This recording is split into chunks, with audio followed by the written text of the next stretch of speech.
Hello, hello everyone. Today we're going to be discussing how to win at work, and I have a special guest from South Africa going to be sharing some diaspora wisdom with us. I'm really excited. So come on in the room, let's discuss. I have a special guest going to be joining us, Miss Sile Bolani, who is a podcast host, an author, writer, all sorts of amazing things, and she's going to be sharing her wisdom with us today. I see that she's on, so go ahead and come on in the room. Let's just give people a chance to get on, and we're going to have this conversation about a workplace revolution today. How to win at work. How to win at work. Awesome. I'm just waiting for her to get on. Hi, Sile. Okay, I see it now.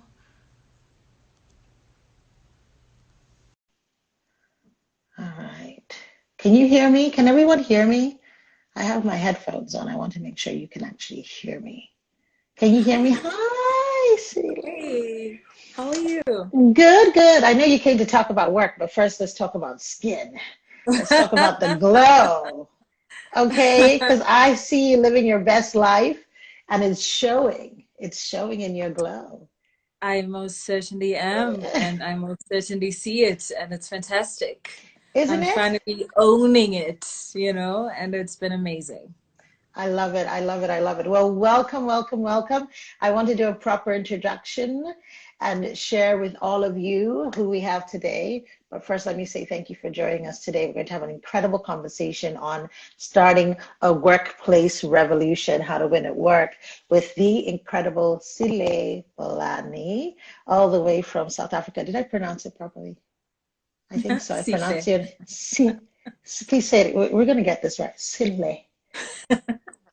So Sihle. I love. Please say it one more time.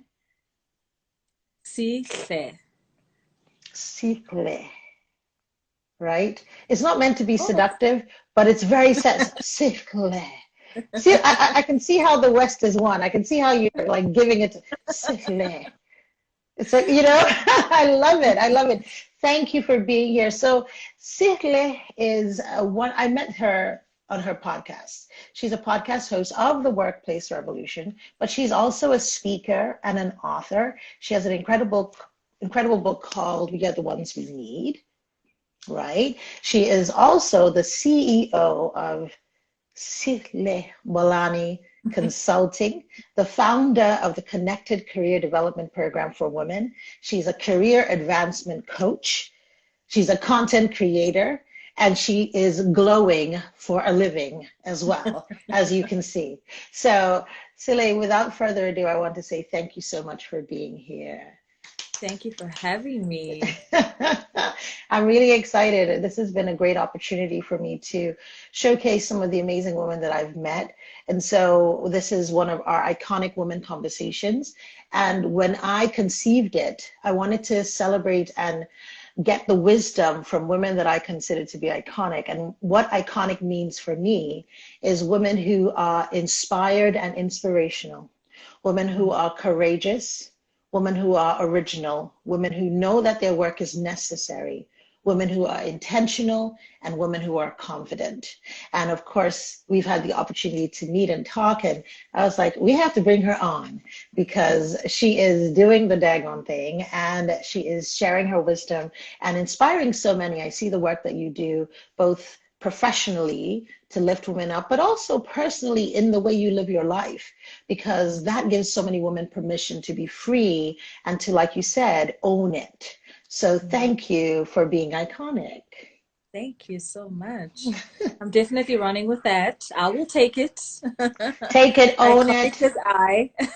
Yes, yes, yes. So what I'd love for us to do here is why don't we start with you kind of telling us who you are in your own words and tell us your origin story. How did you start to do this work and be this woman? And what is your Hmm. big why? So I, like many young Black kids in South Africa, grew up at a time where South Africa was, getting into that democratic era. So, we had our first democratic elections when I was 11 years old. And then, going into this phase where all of a sudden you go from going to schools that are strictly just black and brown kids. And Mm-hmm. now all of a sudden you can go to school with white kids, and so you're thinking, okay, I guess the world is equal. I guess now, the opportunities are all the same. I guess, life is going to be okay. And I really did grow up very much with rose tinted glasses because I've always been the type of person who wants to see the best in everything. Yes. I've Yes. always wanted to be hopeful. I've always wanted to believe in humanity and in people's innate goodness. And, Mm-hmm. that people who, once they learn that the way in which they behave or that their beliefs are harmful, will be like, okay, that sucks. I need to Yeah. change. Yeah. I've always naively thought that that's the way the world works, And so going through school, always worked exceptionally hard. I've always been a hard worker, always applied myself at work, always performed well academically, because I was so committed to the idea of excellence. Mm. At the time, I didn't understand that that was a trauma response as a young Mm. black girl in white spaces. Mm. I had to Mm. prove myself constantly from school to university to the workplace. The trend was continuous. And it was only deep in my 30s that I realized that, this super high functioning, hyper productive, perfectionist sis, you need to heal because that is Mm. not the way. That is not life. That is not who you are. That's not what you're about. And the journey for me to get to this point where I am now has really been a very bumpy one because Mm. I found myself, I always wanted to work in corporate because I was so attracted to the idea of the power suits and the heels and the corner office someday, And so I studied communications, advertising, and brand management. Ah. And I took those skills into the corporate space and, moved around from different companies within the financial services sector and eventually landed at a bank, which was my last employer. Mm-hmm. And I headed up public relations and media relations for the South African um, region of this bank for personal and business banking. Okay. And that was the experience that truly led to a complete 180 turn in not just my career Mm. and my realization of what the world is actually like, in my ability to be able to give a language to my experiences, Mm. and also in being able to unleash the courage within myself to be able to stand up and say something, not Mm. just for myself, but for Yes. everybody Everyone else who's going else. through the same thing. Yeah. And the experience for me was dealing with a very abusive white line manager, Hmm. and seeing how an entire system in Hmm. an organization worked to protect her while Hmm. she was trying to destroy my career simply for standing up for myself. Wow. It was a fight that I went through for almost a year, and that's essentially what my book is about. Because I got to a point where I realized that there are so many of us who experience different variations of this type of situation. Um, but the the things that are so common with black professionals is the fear of job loss. Yeah. Job security is an issue for many people. They're the first generations in their families to be working within a corporate environment, and so it's a big deal for them to have a consistent income and to have those opportunities for advancement. It's Yes. fear of being isolated and excluded, fear of being labeled as the black sheep, fear of constructive dismissal. There's so many things that we're so fearful of Mm-hmm. because we're still operating from a space and from a belief and a notion and a language that tells us that actually you do not belong in these That's spaces. right. We're doing you Mm. a favor. And Mm-hmm. so you should be grateful That's that right. you're even here. Mm. Mm. And so I Mm. had to write that book. Mm. I had to be like, no, no, no, no, no, they lying. You That's had not to actually what start it a is. revolution. Absolutely. Wow, wow. I always think about how interesting it is how because you gained the communication skills, you gained the skills to package the story without knowing where you were going to go. So you had some skills because people have gone through that, but like you said, you went through it, but you had the awareness, the presence of mind to be able to understand this is happening to me. This is not who I am, right? And then you had the language to articulate it for yourself, but also for others, and put it in and create a platform that would allow you to take this tremendously painful experience, transmute it into something very purposeful that is transforming others. And so when I think about our origin, I always love to hear the origin story because I think about how amazing God is, whatever language you use, but how God sets us up, right? You're picking things along the way. You don't know what you're going to use them for down the line. Yeah. And so all of those have come into play with the work you do now as I'm just going to start calling you a revolutionary, right? As a revolutionary, right? You're doing it in so many different ways, whether it's bringing in new voices and new fresh perspectives on your podcast, whether it's directly coaching people, whether it's challenging organizations to take a good long look at their diversity and in their inclusion. And, when I was listening to you, I was thinking how what's happening to one of us is happening to all of us, really. South Africa, I think, is one of the places, well, not one of the only place, but it's one of the bigger countries that we know that have a similar experience to Black Americans, right? Because of your experience with apartheid, right? Versus Nigeria, where I grew up. So we didn't have the same exact race issues, even though we had colonization. But that whole trauma response that you mentioned, we still have it on different levels. All of us have it on different levels. This idea that we have to prove ourselves at all costs. And I think women get a double hit of it. So women are getting it both from race, but they're also getting it from gender. And we see women driving themselves into the ground, right?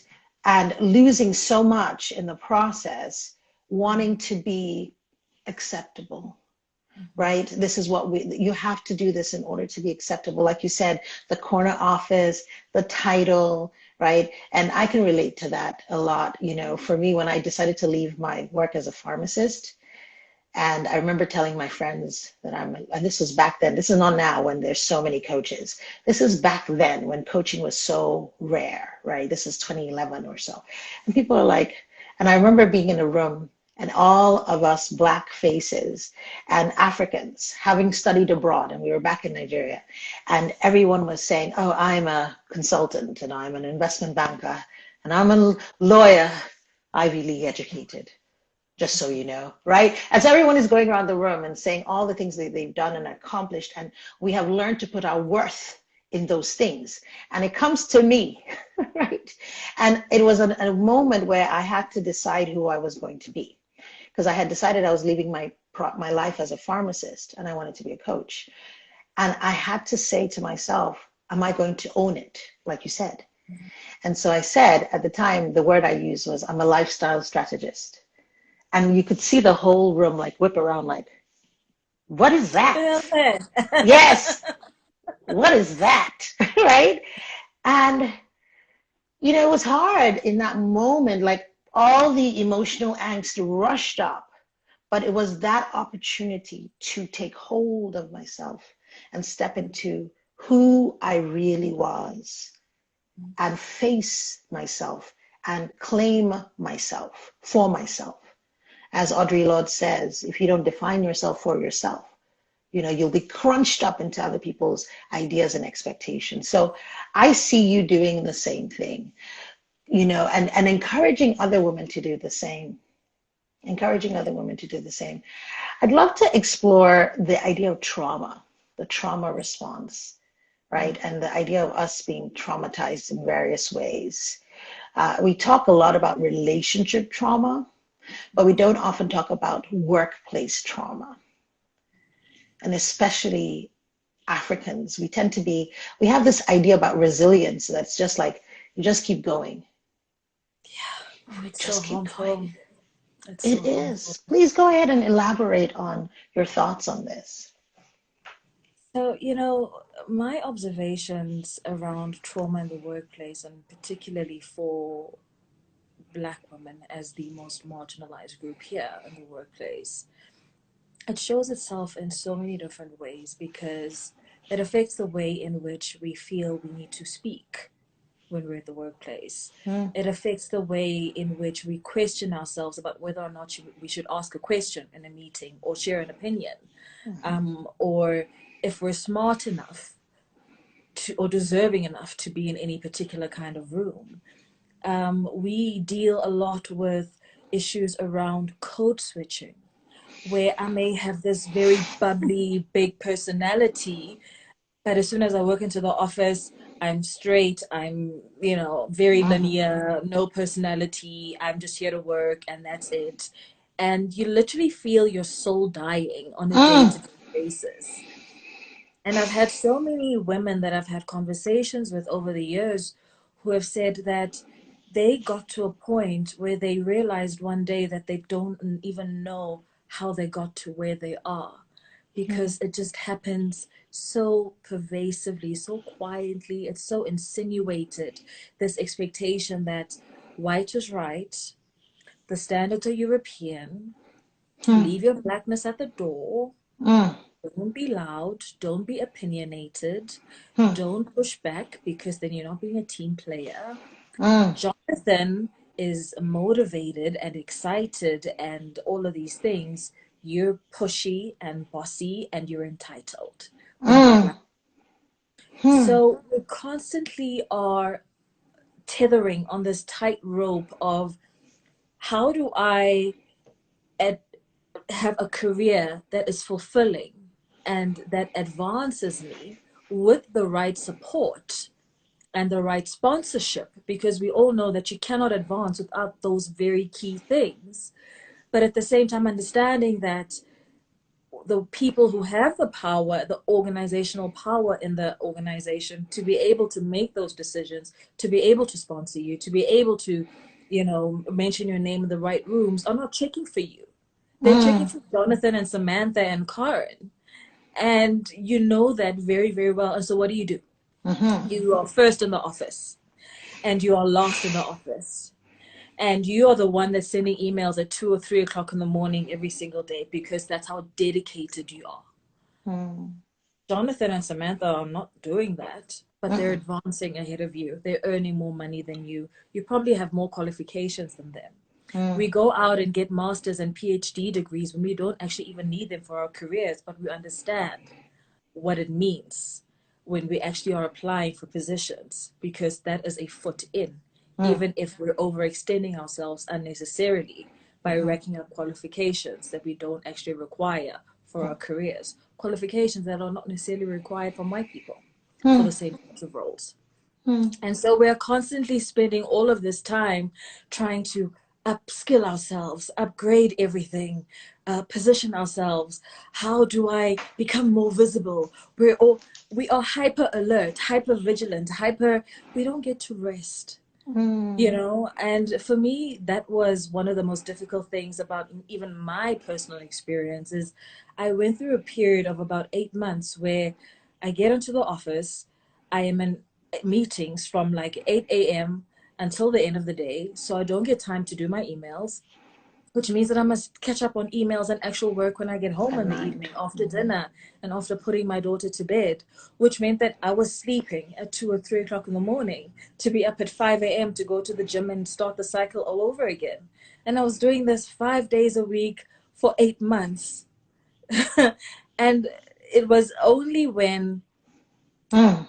one day, one evening, a friend of mine had to rush me to the hospital because I had chest pains. Oh my. Um, And when the doctors assessed me and they did all of the tests, and even while I was waiting for my test results, I was doing emails at 11 p.m. on a hospital bed. I believe it too. And they said to me, if you don't change what you're doing, you're actually You going to have won't. a heart attack. That's And I right. was 32 years old at the time. And it was just Wow. stress of the environment, the stress of feeling unsupported, feeling ignored, reaching out to Black executives and saying, listen, this is the experience we are having in our department. Can you please intervene? Because And they're we're struggling. scared. And they turn their backs and they ignore you. Yeah. They focus only on their benefits. And it was the most painful and disheartening thing for me. Um, and it took a long time for me to get to a point where I released the resentment that I had Mm. for Black leadership. Mm. First Can you please say millennium. that one more time? Because I think that's really big, right? And I think it's Yeah, cuts across. It took a long yeah. time. Please say that one more time so that we can. It took a very, very long time for me to release the resentment that I held for Black leadership and their failure of younger Black people in the workplace. Mm, mm, mm, mm. So first of all, everyone listening, and Celia, I think you already know this by now, but please forgive me ahead of time because I'm an African at the core. I do call and respond. So I can't just listen quietly, right? I have to listen with my whole body. So everything you've been saying has just been like 100%. And what you just said at the close, that this last statement, why I wanted you to repeat that, I think that is so profound, a profound awareness that you even had that deep level of resentment, and then doing the work to unpack it and release it. Why? Mm, Because I see it so often, right? One, there has to be an understanding of why that's happening, and we'll put that to the side. But the other thing that I see, what that resentment can do, one, it creates a situation where you're in a no man's land. You can trust no one. You can't trust the people that are in the power structure, right? The white leaders that you have. Can't trust the Black leaders, right? Can't trust anyone. So you feel a little like I have to do this by myself, which is very difficult and a very lonely and isolating place to be. The second thing that I see when I'm working with clients that manifest this, they don't know that this is part of the issue, this resentment, is that because you can't become what you hate. So if you resent Black leadership and you're a Black person, what are you more likely to do? Self-sabotage every time it's an opportunity for you to rise into leadership because you're not willing to become that thing that you see that has been negative. mm, And so the ability to recognize it and unpack it, I think, is such a powerful statement. And I wanted us to at least, like, I wanted to have be centered in this conversation so that people can begin to understand, because I think that we are crucial. Like you said, we are the ones that we need. mm, We often look to other people to create better spaces for us, and we look to mm, other people to include us, right? And for me, I don't live in South Africa. I've had the opportunity to come, and I've actually done an event there, and I'll tell you an interesting story about it later. But here in the US, I also have done some diversity. I do some diversity and inclusion work, and that is one of the realities, the same thing, right? It cuts across.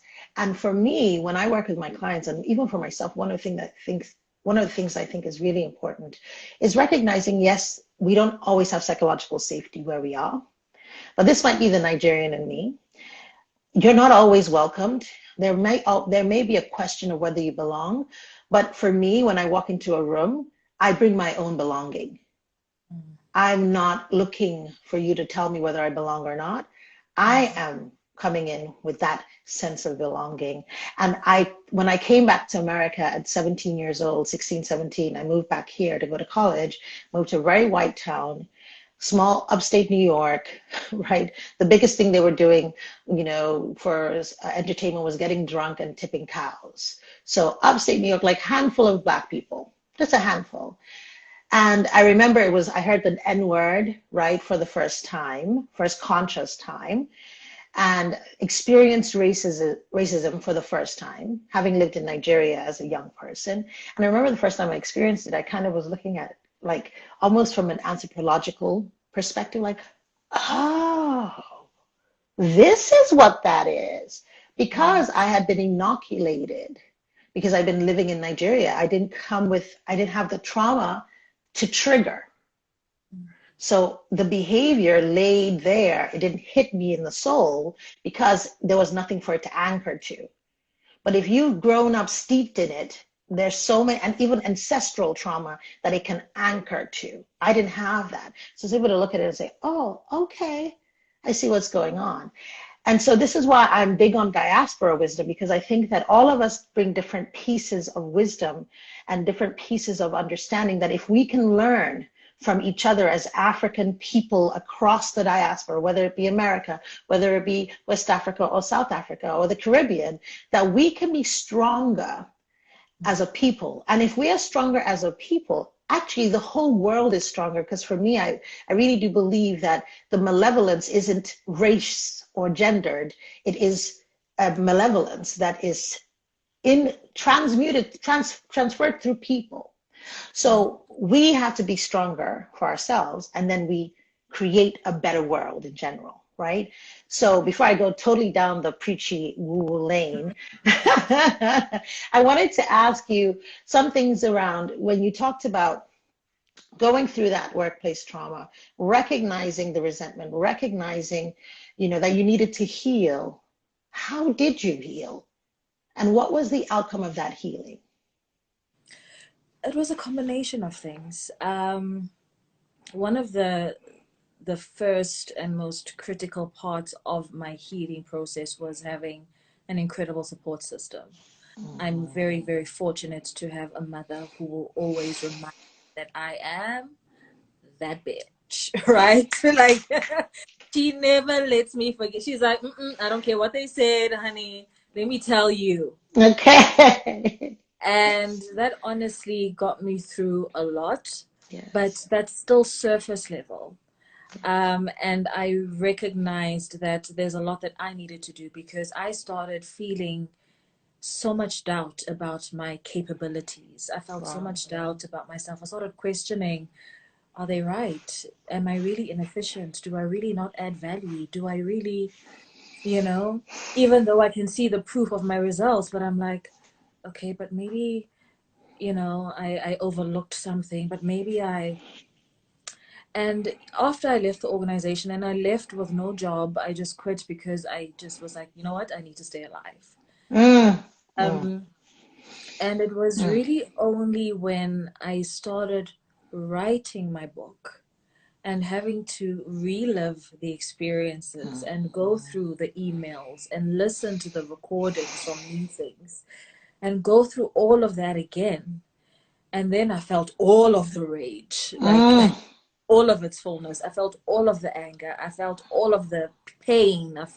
I cried. I closed my laptop, walked away from my book for a week and just slept, got back to it because I felt that this is an important story to tell. mm. But writing that story didn't necessarily heal me, but it helped me to identify the areas that need my attention. That's right. And so I spent the next few years doing a couple of things, a lot of time in prayer and meditation. Mm, Working with a coach was extremely beneficial for me, but also finally realizing what God has put me on this earth to do and why I had to go through what I went through. Because only through that am I able to impact people's lives in the that's way right. that it resonates with them. That's right. Had I not gone through that, I would not have the depth that is Mm, required for this type of work. wow. I would be a Wow. fly by night Yeah, you'd be in the corporate corner office with your heels and looking fabulous, but you and know, miserable. and miserable, yes. And you'd keep purchasing things to feel better, but never really getting to that soul place. So yeah, there's a concept called radical forgiveness. Mm. And the first time I came across the idea of it, I found it offensive actually.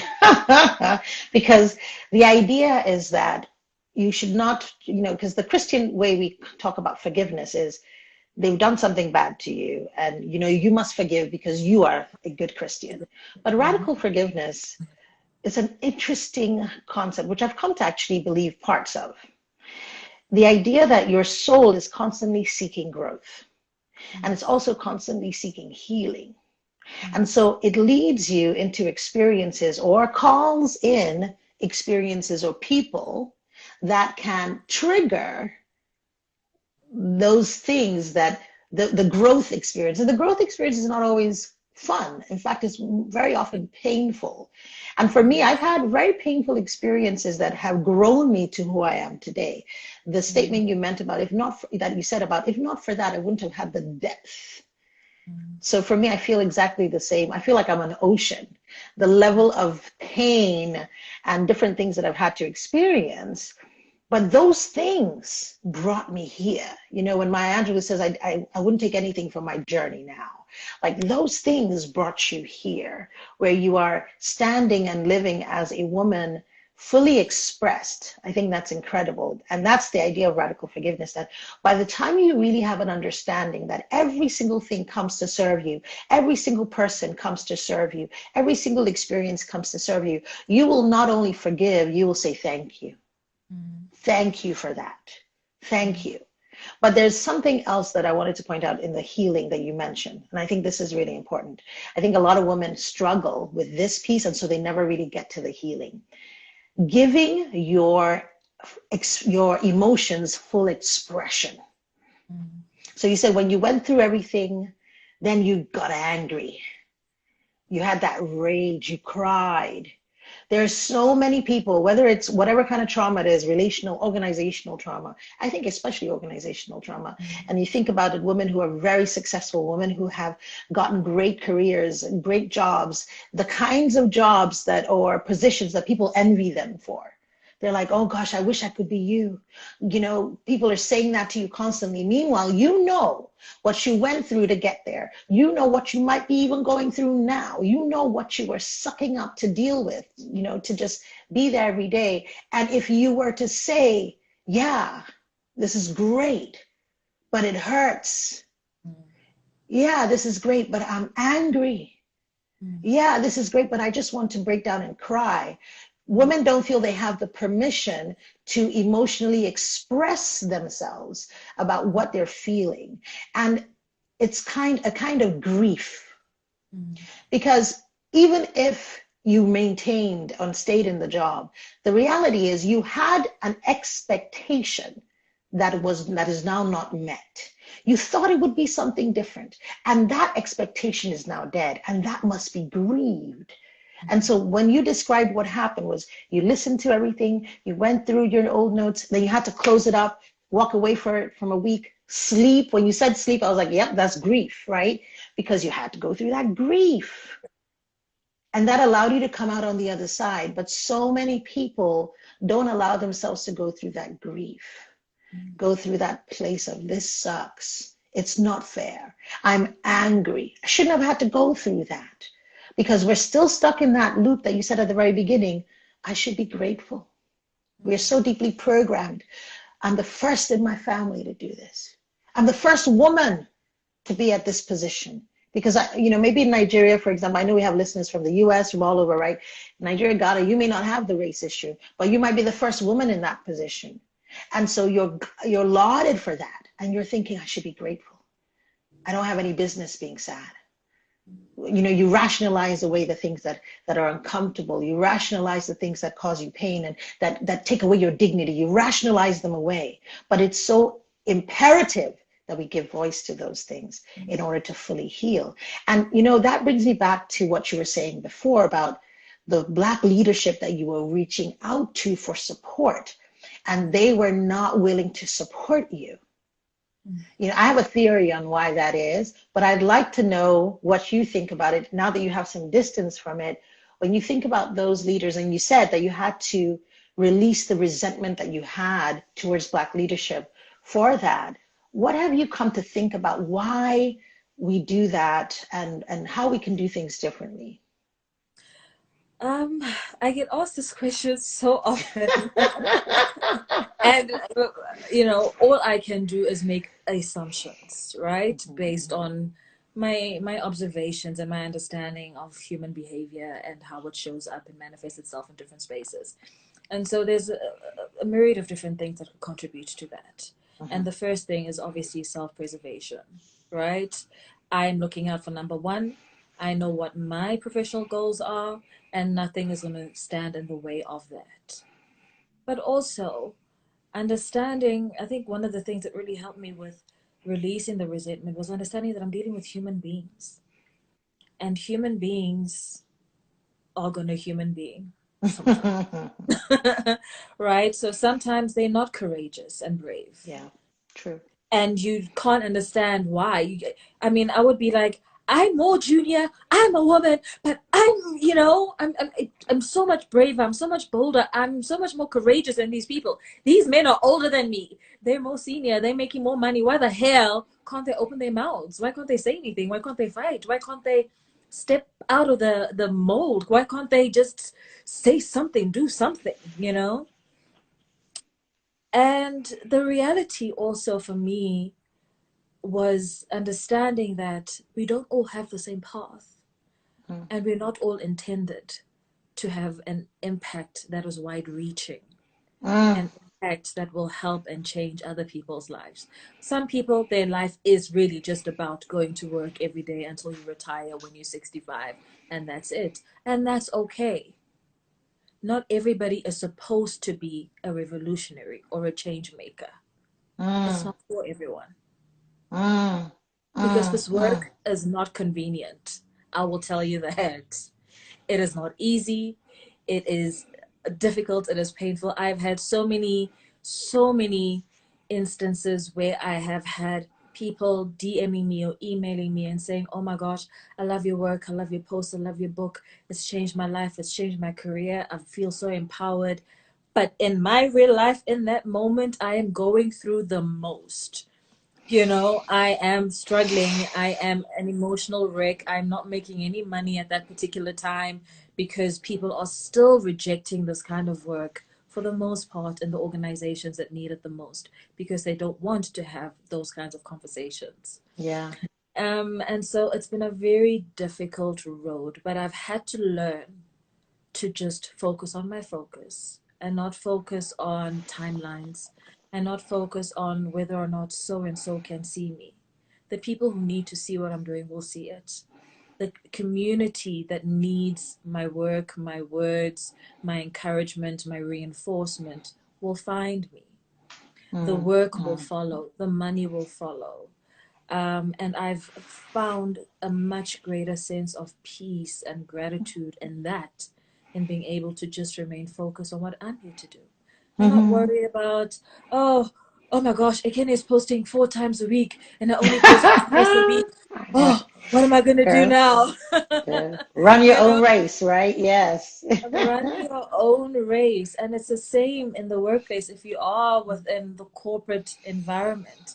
It's so important to really start with the basics. And this is a conversation that I have so often with clients is start off by firstly clearly defining what are your personal values, right?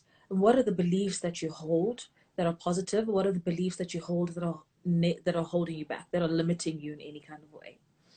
And when you take the positive beliefs and you take your values and you look at the organization that you're working in, look at the culture of that organization, you look at the work that you're doing, the environment that you're in, is there alignment? There you Because go. the reality is that for so many of us, we go through our entire careers acting like we're bound in chains to one organization, and we are Mm. not. Mm, We're mm, not mm, mm. prisoners. We Mm. can move. Hold on, let me get my fan because you need a little. You're giving up a little heat right there. Yes, you can move. We can move. We If have to it's be loyal to toxic, ourselves. yes, you should be able to move. I love that. Like, so you said a couple of things right in there, right? So at the end, you started talking about personal responsibility and personal power, the ability to look at an opportunity holistically, right? And so I posted something a little while ago about the beliefs that we have that actually lead you to failure, but they're often touted as success beliefs. And it's funny, you mentioned a couple of them on here, like get to work, be the first at work and the last to leave, right?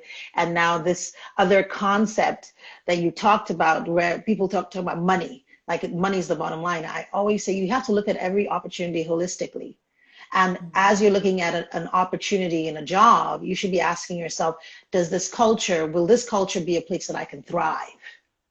Can I thrive in this culture? Because if you go into a culture where you can't, and you know, when you're, like, people say it's easy for you to say that, but I've learned enough that, you know, money, if you can make money, but your person, if it's damaged, the impact of that can be long lasting, and not just long lasting through your life, it can be generational.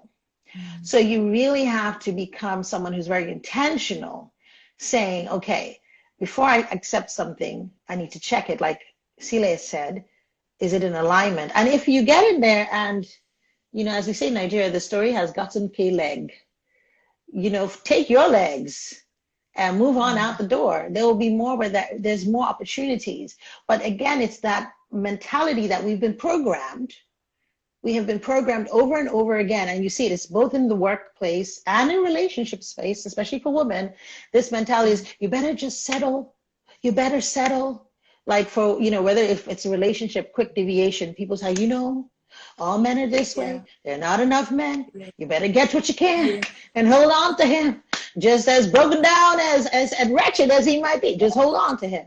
Don't wait for a good one. They're no good ones. Yeah, they're no good ones. The same thing they say with jobs. You better just, you know, jobs are hard to find. And sometimes you're hearing this from people who came from the generation before us, who in their season, their struggle was very different. They had to be like that so that we could have options. And we do them a disservice when we go into the world with the same mentality, because we need to have a more expansive mentality. So you said that, I thought was really important. And I love that you're that kind of career coach who can acknowledge everything because you've experienced it all, and you can help your clients really see how to navigate in that space. The other thing that you talked about was, you know, why the theory you have of why leaders are often this way. And I think that it's such an important thing to touch on, because so many people become leaders and they don't realize when they turn into that leader. They don't intend to. No leader, no person, I think, well, actually that's not true. There are some people who are completely self-serving and completely amoral and completely, you know, just lost to the darkness. We'll leave those ones aside. But for the average person, I think that no one goes in there with that intent to not support. In fact, many people go in with great intentions, but because they are unprepared and they haven't really planned for it, right? They go in there, and then when they get there, they're sucked in. You're almost in this sort of typhoon or tornado, and people are trying to talk to you and trying to say, hey, like young Sile's here saying, hey, this isn't working. Be courageous with me. But you can't see the tornado they're in. They're in something, a tunnel. They're in something that's just pulling them. And they're literally trying to survive. And one of the mistakes we make as leaders, whether it's leaders of color, women, minority leaders, when you go into these spaces where you're the minority and you're in leadership, the mistake you make is not to be intentional about seeking out community. We are communal people, but so often we rise and then we rise solo. And you think that your education, your experience, and all of that will get you where you're going. Two things I know that I believe. If you want to be a leader that is iconic, as I described it at the beginning, you need. There are more than two, but I'll talk about two. One is community. Two is spirituality. Personally, we come from a people, like when I had the opportunity to visit Johannesburg and I went to Soweto. And honestly, and I'm not going to, you guys bear with me if I sound woo-woo or airy-fairy, just get used to it. That's kind of who I am. It's as if there are places, and I was just talking to my daughter, who I think is just getting used to me and all my stuff. I said, you know, culturally, I remember when I was growing up, I would hear, we had a helper who would live with us and tell us stories. And she would talk about how the ground would cry out and how the earth would speak to us.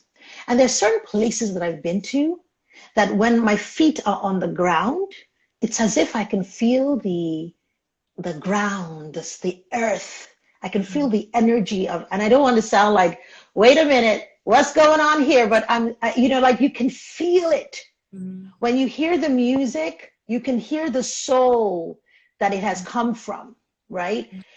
Our ancestors, whether it was your ancestors that fought and pushed and were part of the resistance, whether a tangible work or an intangible work, whether it's prayer or whatnot, the resistance that changed the dynamic in South Africa, right? That pushed back apartheid. Or the African American ancestors here that fought for civil rights. Or the West African ancestors that fought for colonization, that fought against colonization. All of us, right?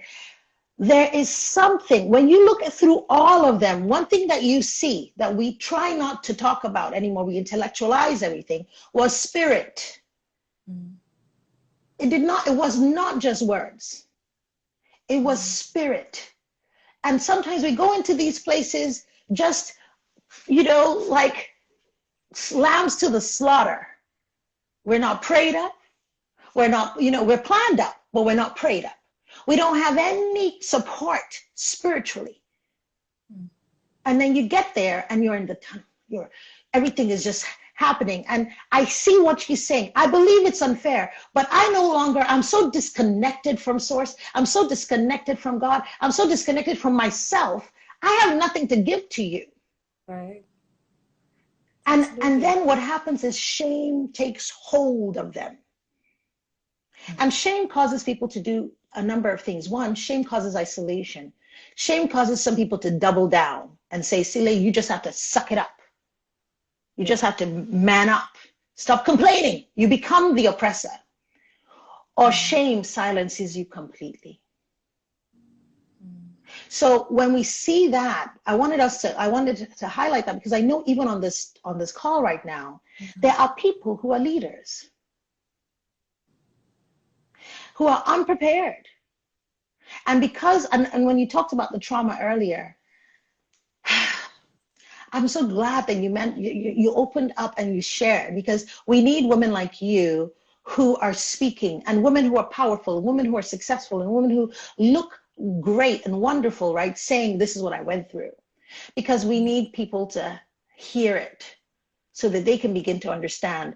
When you have been going through like microaggressions or macroaggressions, you need to be really intentional about getting into spaces where there are micro affirmations and in fact macro affirmations. Get into places of love. So I know I got into a little preaching. Let me Actually, bring just on back. Jump in.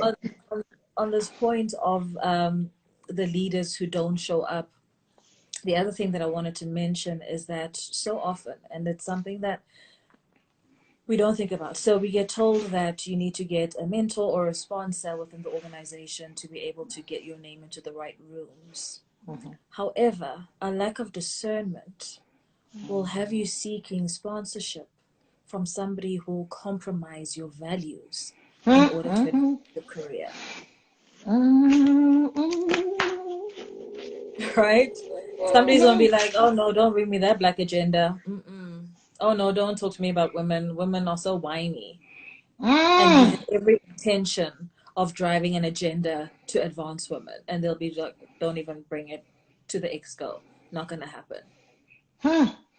So true. Lack of discernment. Say that again. Lack of discernment. Lack of 100%. discernment, scary stuff. So easy to fall Scary. into. Yeah. This what you said to me, right? I really think this is why it's so critical, the work that you do, the work that women like you are doing all over the world, helping women become very grounded in themselves as they rise up the ladder. Because even if you chose wrong and someone said that, you then have an opportunity to say, do I want to compromise my values? Do I need to back out of this and find another way forward? And today, I was just reading. So I think I introduced because you and Minda Harts, to me, you're very similar. So Minda Harts is like your African American What is the word? counterpart. Colleague, counterparts. Thank you very Yeah. much. English. She is your counterpart here. And you do similar work, right? And she had posted something about when she started her work and she wanted to talk about inclusion and, the really driving this agenda around safe workspaces and for Black and brown people, women. People told her, no one's going to be interested. She just posted that today, and I remember thinking, oh, that's so interesting. I'm going to go on a chat with Sile today and talk about something similar. Like, people think there is no room for it. Like you said, the organizations are not ready for it. They're not ready to hear it. But, she has been doing the work. This is her season here. I know that you are in your season and it continues to grow and grow. What can organizations do?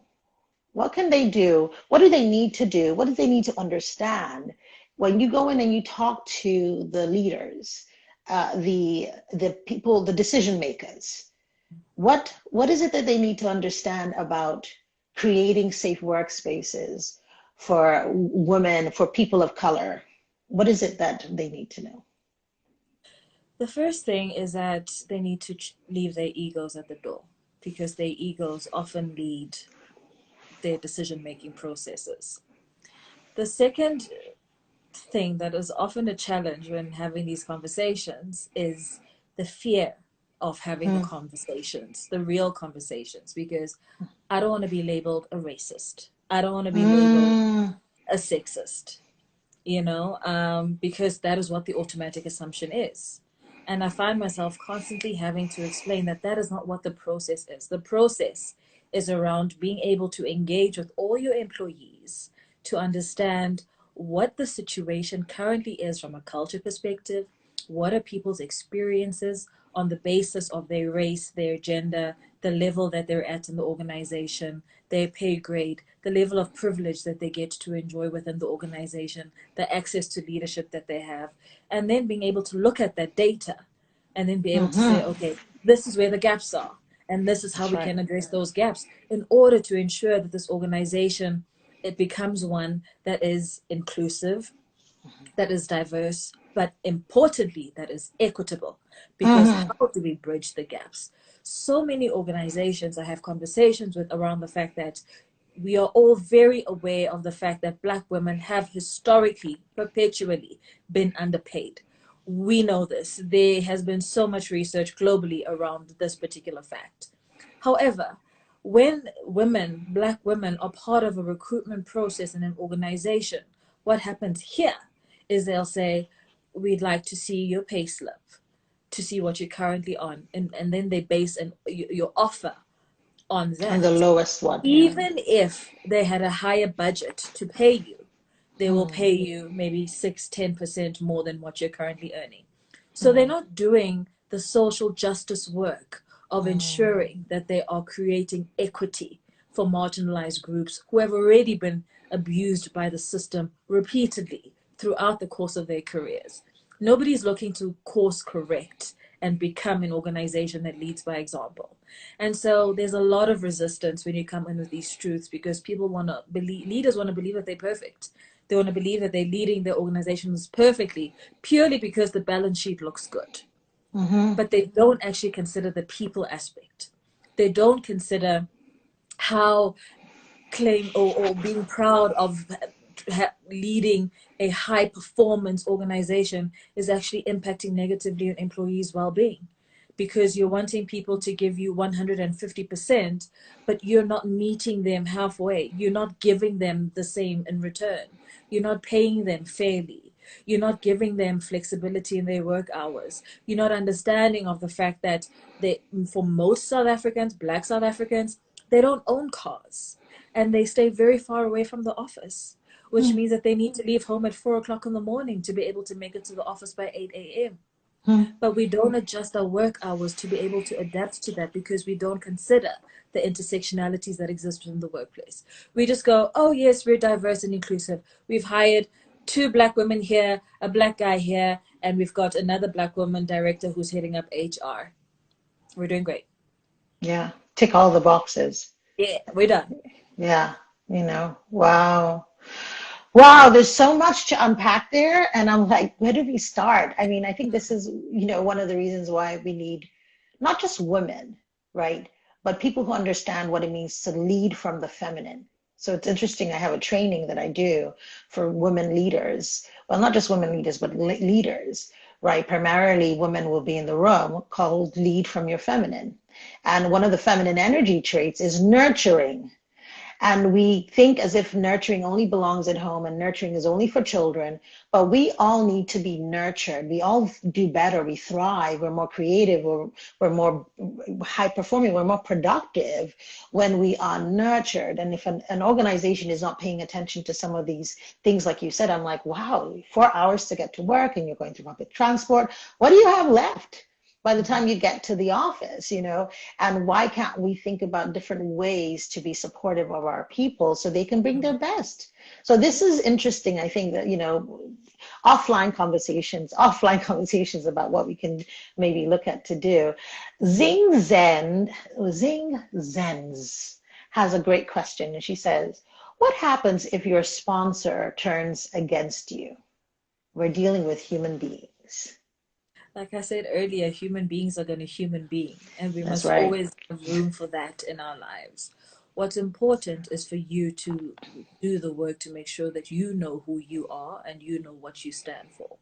And I think it's also important to understand, acknowledge, and embrace the fact that in any situation where you are engaging with other human beings, you will have to deal with conflict, Mm, and you need to develop your muscles to be able to address and deal with conflict in ways that are healthy and authentic to you. mm, Being able to clearly understand what it is that you want to get out of a conversation, out of a relationship, and how you're going to manage it. And if it doesn't go your way, how do you then manage that? And if there's a fallout, what are the risks of that fallout mm, professionally for you? And what are your options? It's so important for us to plan, think ahead, consider different scenarios. Because if we don't, then everything is a surprise. Everything catches us off guard. And then we feel so disempowered. But if you put yourself in a position where you understand that you are in control of only yourself mhm, and your reactions and what you pour into conversations, into the environment that you're in, and you are the one who ultimately determines where you end up and what influences you curate in your space, in your energy, whatever the case may be, then you come into these conversations from a much more empowered place. Because if Peter's your sponsor and Peter seems to be pro your agenda, yes, I've got your back, and then Peter decides, no, actually, I don't got your back, you should be in a position to say, well, Peter, that is okay. not the basis of the agreement and the conversation that we had. My understanding was this, and your current position makes it difficult for me to be able to continue this relationship because it goes against my beliefs, which I communicated to you in the beginning. Mm, So, how do we then move forward with mhm, this new situation that we're dealing with? mm, Do we mm, part ways? Do we not part ways? Do I need to, is there somebody else that you can refer me to who perhaps I can work with as a sponsor or who would mentor me going forward? mm, Or maybe it's just not the right organization for you because Peter is one of the leaders and they're very much about keeping the status quo as the status quo. Um, so often, um, I recently actually I had just finished an 8 week group coaching course for some clients.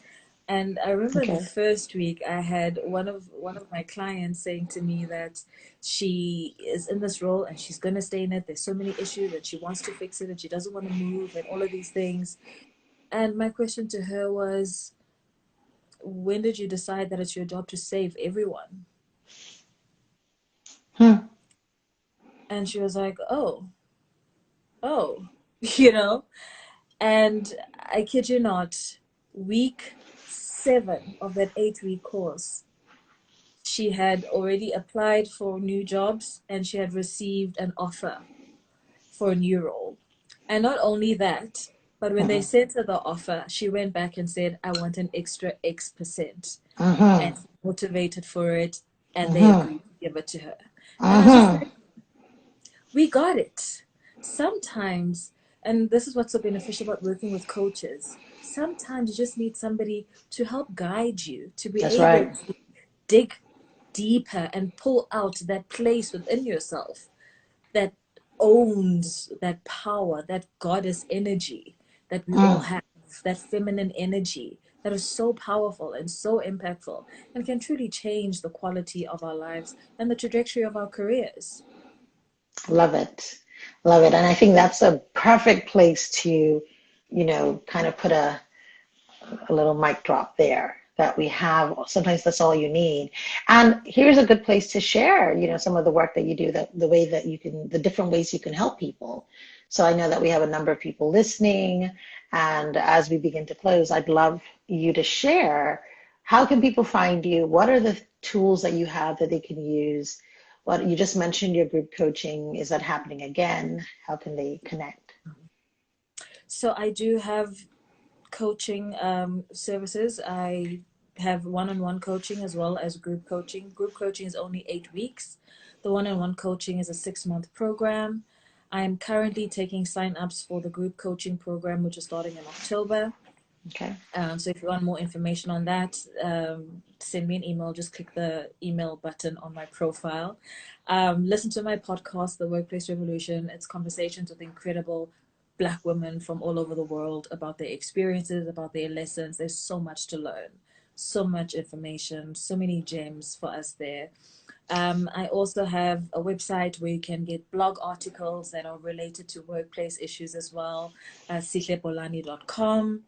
Um, what else do I do? And then, of course, I consult with organizations as an organizational culture strategist. So if you know that your organization needs to get started with this work and not fall behind, because we're living now, we're seeing this new generation that's coming into the workplace that is not as lenient as we have been with Mm. organizations. They are demanding responsible organizations. So if you don't want to be behind in the curve, contact me, email me, and I can help you get it right. That's right. That's right. I love it. Thank you so much for being with us. I mean, we could probably talk for another hour, but it's late where you are, and I want to Yes. be respectful of your time. Yes. So thank you for all the gems that you've shared with us today. You've given us a lot to think about, a lot of things that we can begin to process and ways that we can show up better for ourselves, for our organizations, and for the world at large. Again, you have been invited to this conversation because you're doing iconic work, and I want to charge you to continue to do that. If there's a way that we can support, let us know. So with that being said, guys, and for those of you that I'm meeting for the first time, I'm Ekene Onu. I'm going to be here doing these iconic women conversations. We have some incredible women coming up in the next few weeks from all across the diaspora. I'm a feminine leadership coach.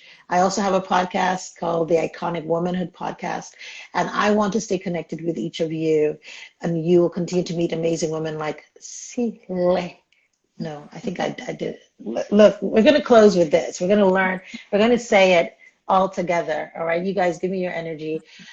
Amazing conversations with women like Sikle. Did I say it right? Don't laugh.